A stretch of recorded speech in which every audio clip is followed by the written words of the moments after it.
I did not like the interactions that I had with fans. There were quite a few human beings that I interacted with. In person? Yeah, in person, that just sucked. They just sucked because I attracted a lot of people who suck. I think this is a misunderstanding of fan interaction. Here's the example iDubbbz provides. Some people were, as I described earlier, were very much like antisocial, weird basement dwellers. And, you know, the one time a month that they come out of their cave is going to restock on supplies at Walmart, and they run into me, their favorite YouTuber. And what would they say? What would they do? Things that I am certainly not going to repeat. I'm talking bad words, cringy behavior that, like, maybe I'd do in a video because I got a camera pointed at me. There'd be some of that energy matched in person, and it's like, oh, maybe not. If you're famous enough to get recognized in public, there are going to be people who get overly excited when they unexpectedly recognize you. This is true for just about any American celebrity, internet or otherwise. I don't think it's fair for iDubbbz to point the finger at his audience in particular, when even Anthony Padilla runs into the same problem, just in a much less edgy manner. Surely you've had some fans, like, quoting Smosh. Yeah, when they're like, shut up! And I'm like, bro. Yeah, this is a general problem with celebrity culture. Not that the iDubbbz audience was uniquely toxic. Once you have an audience in the millions, there's going to be all sorts of people watching you. I know the emphasis here is on the language the fans were using, but if a stranger randomly starts yelling at you, that's going to be unpleasant no matter what they're saying. As you may know, this is from a recent interview with iDubbbz and Anthony Padilla. A good number of people don't seem to like this sort of anti-audience stance from iDubbbz. However, there are definitely other things of note in this interview. And you've said that anyone who focuses their entire career on making edgy content, edgy jokes, eventually finds themselves wanting to do something more fulfilling with their lives. Totally. What is the fulfilling thing now? I don't know, making things that are rewarding in more than one aspect. I really like, I've been enjoying making projects. Please don't tell me he's talking about the Thanos Fidget Toy. I made this, like, fidget toy. Yeah, that you pop zits Thanos' out of. colorful zits? Yes. Oh, yeah. That was so much fun to do. I understand not wanting to make the same kind of content over and over again, but really, making a Thanos fidget toy is a more rewarding direction for his channel. iDubbbz also talks about one of his biggest content cop regrets. Have you felt the need to apologize to anyone that you talked to in your video? After the Fine Brothers situation with, them making React something, I sort of jumped on the bandwagon, and I regret doing it because I didn't really have much to contribute to the conversation. When I go to VidCon and the Fine Bros are there, it's kind of like, yeah, hey man, no hard feelings, right? It's shitty. The Fine Bros? Really? The people who were trying to copyright the concept of a reaction video? iDubbbz may not have had much to contribute to the conversation, but the Fine Bros deserved to be called out by everyone. They were threatening to put a good chunk of YouTubers in jeopardy. These aren't the kind of people you want to get chummy with at VidCon. Is it really that awkward to run into people you called out for something they 100% deserved to be called out for? iDubbbz used to exude a lot more confidence, but I guess now he needs the approval of the Fine Bros or something? He actually talks about confidence a good bit in this interview, and it feels off. Why are you so controversial? Man, I think it's like a lot of unregulated confidence. You have unregulated confidence? Yeah, I think I have in the past. I've toned it down a bit. Is that a good thing? Oh yeah, of course. You gotta pick and choose what you're confident about. Unregulated confidence? What does that even mean? Like, confidence that occurs naturally? Pride, perhaps? I'll tell you one thing though, this doesn't sound like a phrase Ian came up with. Unregulated confidence. Now that's an Anisa phrase. I can easily picture Anisa using that term when Ian is being a bit too boisterous for her liking. I know this sounds like a reach, but there are definitely other times when Anisa comes off as Ian's handler. For example, when iDubbbz brings up his difficult and humble upbringing. You mentioned to me that some people talk shit about you and they're like, trailer park, this and that. You're like, literally. Yeah, I mean, it's true. I don't like, I guess, necessarily identify it with it too much because it's like blot a lot of that out in my memory. And I also don't interpret it as bad as it maybe was. That's something that Anisa's gone to like therapy a number of times, and she says to me like, it could be like a lot worse than you know. Encouraging someone to take care of their mental health is one thing, but on the H3 podcast, Anisa does not seem to care at all about Ian's potentially traumatic past. For context, they're talking about fashion here, and how it's a good idea to identify your style with 3 key words. These are the 3 words that Anisa ascribes to Ian's fashion. Let's bring What that kind up. of word do you use? Like, I feel like, so for Ian, for example, like, I would say trashy or trailer park would be one, untucked or like a bit unorganized, and like simple, right? White.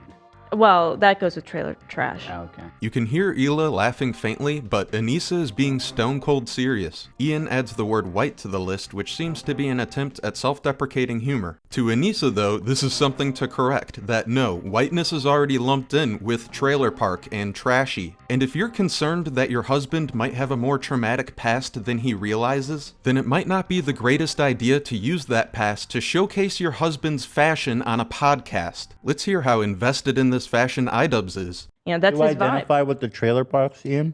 Yeah. unpack Beautiful. that.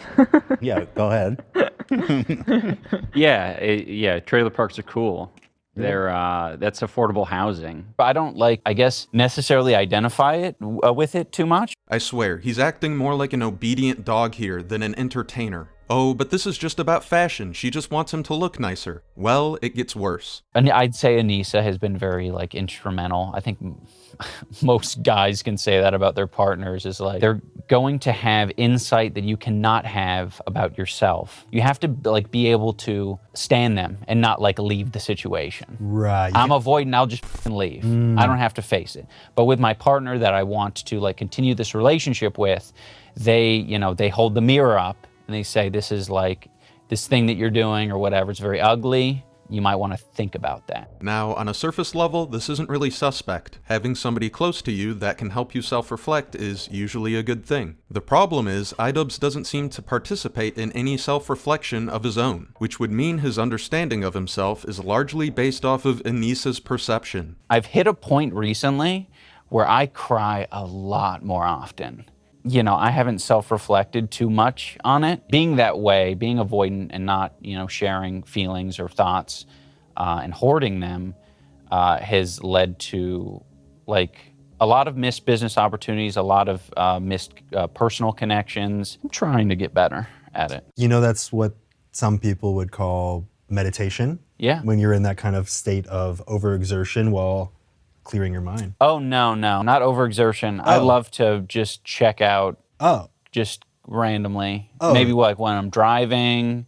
Oh, that's called maybe- dissociation. That's a different thing. Yeah. That's not Okay. meditation. Yeah, I love doing that. If you don't often engage in self-reflection, but rather dissociation, there's something wrong. At first, I thought he was just bored or felt out of place on Hassan's stream, but I guess he's full-on dissociating there, like he has to astral project himself to a place that's not as hellish. We watched the Puss in Boots movie. And that hits you? I cried like probably 3 different times in it. Healthy adults don't cry 3 times when watching a Disney movie. Just because you cry at a movie doesn't make you a better or more empathetic person. It just means you get caught up in the theatrics, which is fine, that's the point of film, but it doesn't make some grand point about how much better your character has become. You know what's more important than tears? Laughter, by about 10 miles. What brings you the most joy? I think making content with people who I enjoy being around, like my wife, Anisa. That didn't sound very convincing. Anyway, on the H3 podcast, they talk about coaching styles in boxing. I wasn't expecting to draw a parallel to coaching, but I think this is an important point to make. They're talking about how AB's coach, a member of the H3 podcast, has a coach who's harder on him than Ian's coach.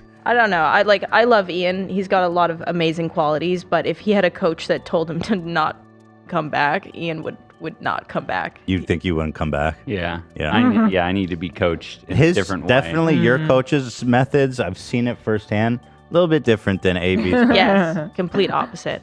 Interesting. Very Not different. a lot of. You thrive on that though, don't you, AB? I do, yeah. I need it because, you know, I'm always anxious and I'm thinking that if someone was nice to me all the time, I wouldn't be able to believe what they're telling me. But because Wally's so straight up, yeah, I know it's legit. It's the real deal when he says you're doing good. What a perfect analogy for the reputation of iDubbbz. iDubbbz used to be good at expressing his feelings, his opinions, his criticisms. That's what made him a success on YouTube in the first place. But now he's not as expressive or critical as he used to be, which makes him seem far less genuine and far less trustworthy. The people commenting right now, some of them, they don't have the filter. Yeah, but they should they should refine that filter. They should build upon it. Let's get this straight. Knowing when to use appropriate language is entirely different than going silent and dissociating. I don't think iDubbbz has learned how to filter himself or has become more mature. It seems more like he's learned how to shut down. He said he struggles with communicating with others and it's something he's trying to get better at. But this wasn't always the case. At the very least, he seemed like a far more competent and comfortable communicator than he is now.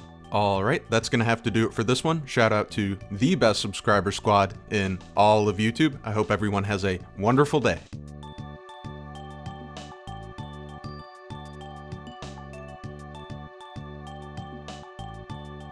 You know, this interview is an example of that. It's like plenty of people can reference it and be like, oh, see, you said this here. What about that? And, you know, I'm at the point in my life where I'm fine with it.